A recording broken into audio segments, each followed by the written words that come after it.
chystat na cestu, ženicha a nevěstu, Pán Bůh na ně čeká ve svém chrámu.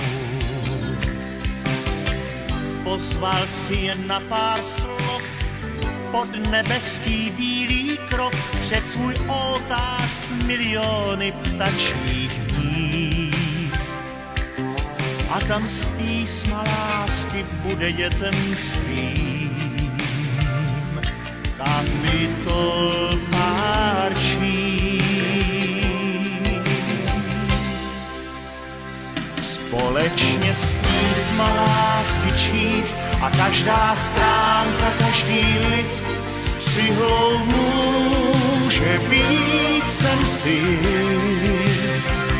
Láska je jako stavět dům a je tu mnoho důvodů, nejvíc péče dát základům.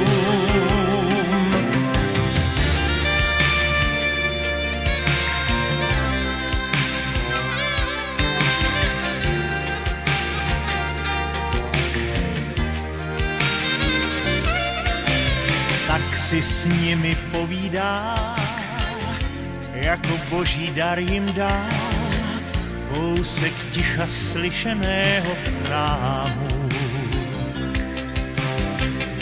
A teď zpátky domů jdou, pod blankitnou oblohou, ale stále zrakem bloudí do těch míst, kde je Pán Bůh učil, jak se v pravdě má z písma lásky číst. Společně z písma lásky číst a každá stránka, každý list cihlou může být, jsem si jist. Láska je jako stavět dům a je tu mnoho důvodů, nejvíc péče dát základům.